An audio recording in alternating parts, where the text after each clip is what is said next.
Bem-vindos à Soma dos Dias, um podcast de negócios. Eu sou o Hugo Neutel. Neste episódio, a proposta do executivo de Carlos Moedas para o alojamento local em Lisboa. Depois, a TAP. Estamos a chegar ao fim de uma etapa importante do processo de venda da transportadora. Vamos fazer o ponto da situação e olhar para os passos seguintes. De seguida, falo com a Filomena Lança e a Inês Pinto Miguel. Esta é a Soma dos Dias. Começamos com o alojamento local em Lisboa. Nesta semana ficámos a conhecer a proposta do executivo de Carlos Moedas para a revisão de alguns critérios que determinam a evolução da atividade do alojamento local na capital. Comigo está a Filomena Lança, que tem acompanhado este tema. Olá, Filomena. Primeiro interessa conhecer o que é que está aqui em causa, porque falamos de zonas de contenção moderada, zonas de contenção absoluta. O que é que tudo isto significa? Olá, Hugo. Então, são zonas geográficas em que a abertura de novas unidades de alojamento local está sujeita a limitações ou mesmo totalmente proibida devido ao elevado rácio de alojamentos locais face ao número de fogos que existem para a habitação. Claro que varia de cidade para cidade, naturalmente. Em Lisboa, a contenção absoluta proíbe novas aberturas, a não ser em casos muito residuais de recuperação de imóveis devolutos há muito tempo, em que se considera que há um especial interesse para a cidade. A contenção relativa admite autorizações excepcionais, desde que dentro de determinadas condições, por exemplo, recuperação de casas em ruínas ou mudança de uso do imóvel, mas nestes casos a autorização é normalmente temporária. Portanto, não será definitiva, varia entre 3 a 5 anos. E aquilo que se pode fazer, aquilo que a atividade pode fazer, dependendo da zona em que se encontra, se é de contenção relativa ou absoluta, está relacionada com rácios que são calculados e são esses rácios que determinam o que é que cada zona pode o que é que a atividade pode fazer em cada zona. Fala-me um pouco desses rácios, como é que tudo isso funciona?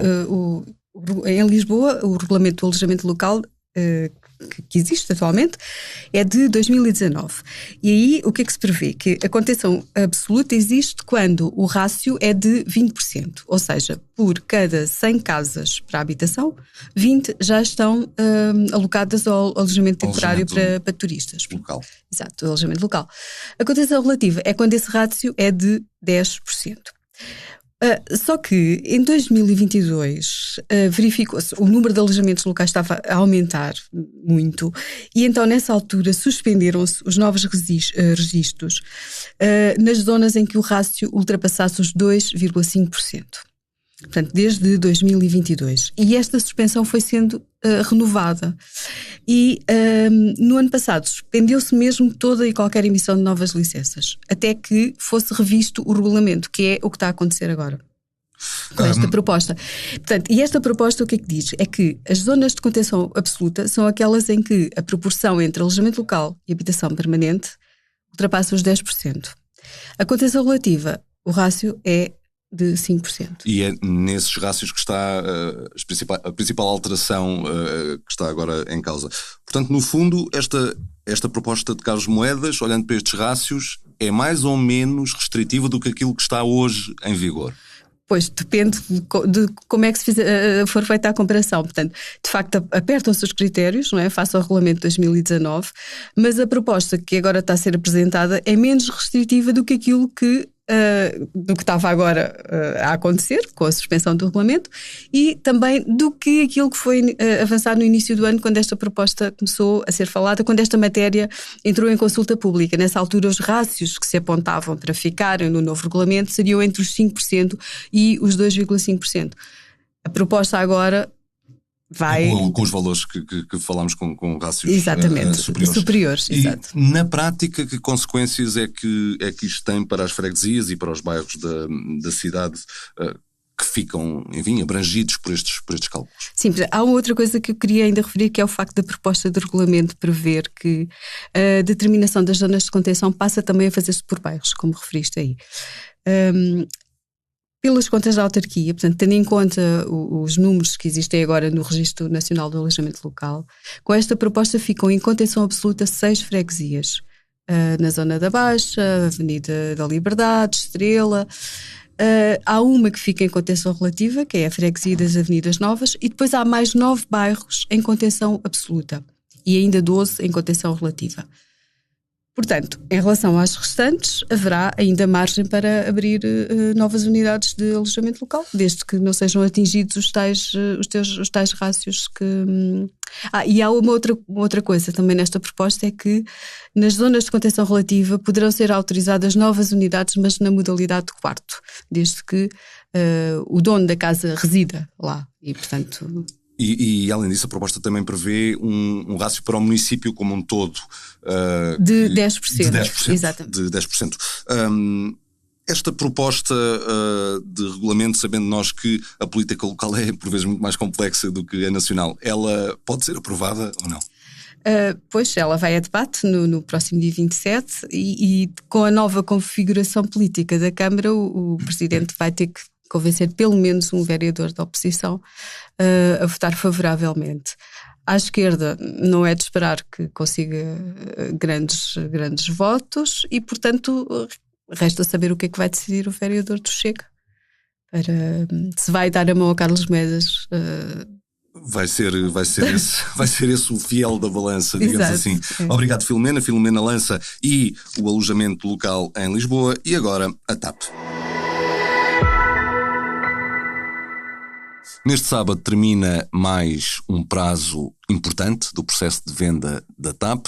É o final do período durante o qual os interessados podem apresentar as suas manifestações de interesse pela companhia portuguesa. No momento em que gravamos, a Air France KLM e a Lufthansa já fizeram isso mesmo, confirmando de resto o interesse que sempre disseram que tinham na companhia portuguesa. Comigo está a Inês Pinto Miguel, que tem acompanhado este tema. Olá, Inês. IAG ainda não entregou nem confirmou essa decisão, mas não será surpresa se o fizer nas próximas horas.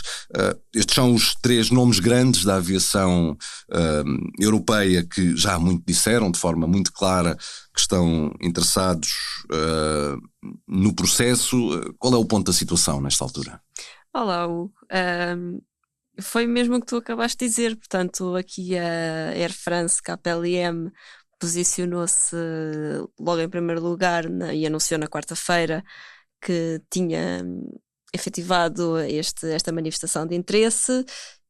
Seguiu-se na quinta-feira a Lufthansa e neste momento está tudo à espera da espanhola IAG, não é? Da IAG, a dona da British Airways e da Iberia, que tem recusado, apesar dos nossos insistentes pedidos, comentar este processo, dizer seja o que for sobre ele, mas a verdade é que ao longo dos últimos meses nunca se colocou fora da corrida e, portanto, a surpresa seria agora se não entregasse qualquer manifestação de interesse.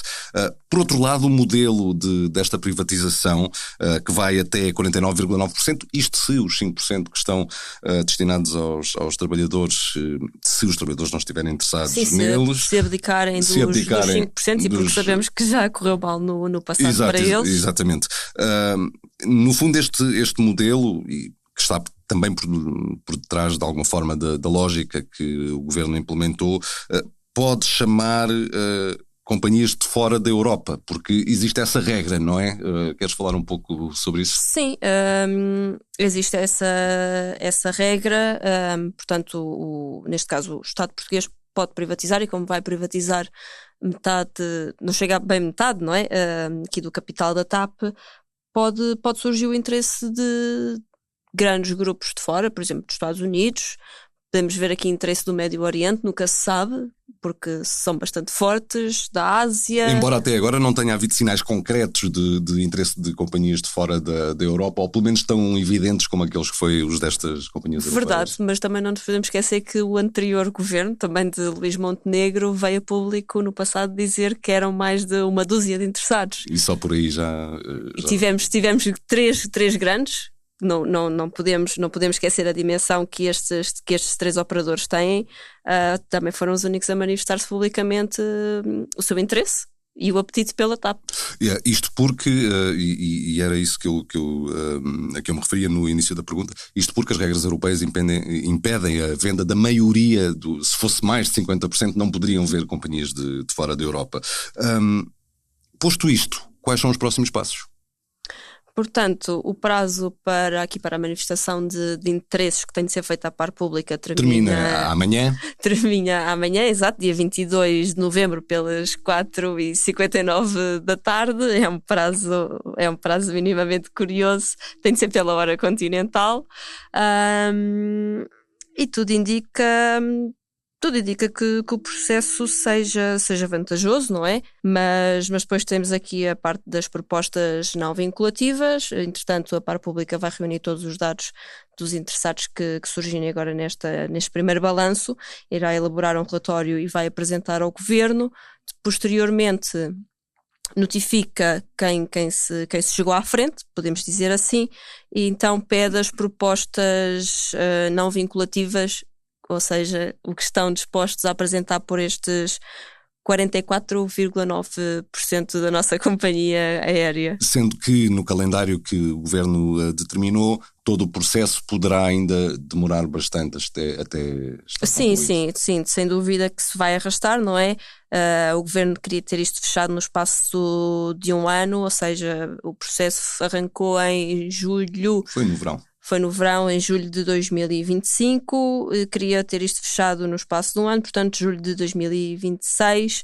Vai-se arrastar certamente porque o prazo diz que as propostas finais e o balanço, portanto, o último relatório da par pública deve chegar até setembro. Tudo indica, portanto, mais discussões e mais depois uma oferta final do último candidato. Sendo que, se bem me lembro, no calendário há uma fase que não tem um prazo definido, o que significa que as coisas podem demorar. Sim, está tudo em aberto. Mais do que o previsto. Obrigado, Inês Pinto Miguel e a privatização da TAP. Assim terminamos mais um episódio da Soma dos Dias. Marcamos encontro para de hoje a 8, porque em todas as semanas há histórias para contar. Obrigado por ouvir. Até lá.